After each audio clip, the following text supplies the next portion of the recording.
বিধানসভার ভোটকে কেন্দ্র করে এবারও পশ্চিমবঙ্গে ব্যাপক সংঘাত সহিংসতার আশঙ্কা করা হচ্ছে। প্রচারের মাঠেই মিলেছে সেই আভাস। কথার লড়াই রূপ নিচ্ছে দলগত সংঘাত ও সহিংসতায়। পরিসংখ্যান বলছে 2020 সাল থেকে এখন পর্যন্ত নির্বাচনী সহিংসতার শতকরা 35% হয়েছে পশ্চিমবঙ্গে।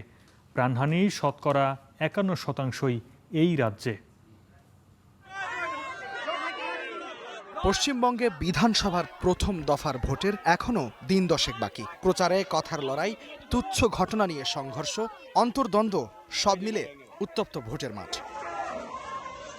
গেল শনিবার সন্ধ্যায় ব্যারাকপুর আসনের বিজেপি প্রার্থী কৌস্তব বাগচির উপর হামলার অভিযোগ ওঠে। প্রতিবাদে সড়ক অবরোধ করে বিজেপি কর্মীরা। আমাকে হত্যা তো করে দেবে, কিন্তু ব্যারাকপুরের মাটিতে বিজেপির প্রত্যেক কার্যকর্তা আছে, রুখতে পারবে না বিজেপিকে। ভাঙড়ে আইএসএফ এর প্রার্থী নওশাদ সিদ্দিকীর গাড়ি বহরে হামলা হয়। মার্চে নির্বাচনের তফসিল ঘোষণার 3 দিন পরই উত্তর 24 পরগনার হারোয়ায় তৃণমূল কংগ্রেসের এক বুথ সভাপতিকে কুপিয়ে হত্যা করা হয়। লোকসভা, বিধানসভা, পৌরসভা কিংবা পঞ্চায়েত ভোট আর সংঘাত যেন পশ্চিমবঙ্গে সমার্থক হয়ে উঠেছে।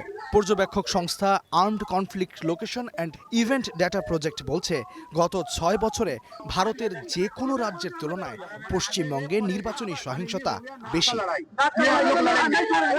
পশ্চিমবঙ্গের 2021 সালের বিধানসভা নির্বাচন ছিল সবচেয়ে রক্তক্ষয়ী। 300টি ঘটনায় মারা যায় অর্ধশতাধিক মানুষ। পরিসংখ্যান বলছে 2020 সাল থেকে এখন পর্যন্ত ভারতে নির্বাচন কেন্দ্রিক সহিংসতার শতকরা 35%ই পশ্চিমবঙ্গে। প্রাণহানির শতকরা 51% এই রাজ্যে। সংঘাতের এসব তথ্য স্বীকার করেছেন রাজনৈতিক নেতারাও। এবার নির্বাচনকে কেন্দ্র করে এই সমস্যা চিরকাল ছিল। আমরা তো একটা সময় ক্যাম্প অফিস করতে পারতাম না। এখন বিরোধীরা সসম্মানে এখানে এসে নমিনেশন জমা দিচ্ছেন, জায়গায় জায়গায় প্রচার করছেন, তৃণমূলকে গালমন্দ করছেন, কোথাও কোথাও আমাদের ছেলেরা আক্রান্ত হচ্ছেন, মার খাচ্ছেন, মরছে।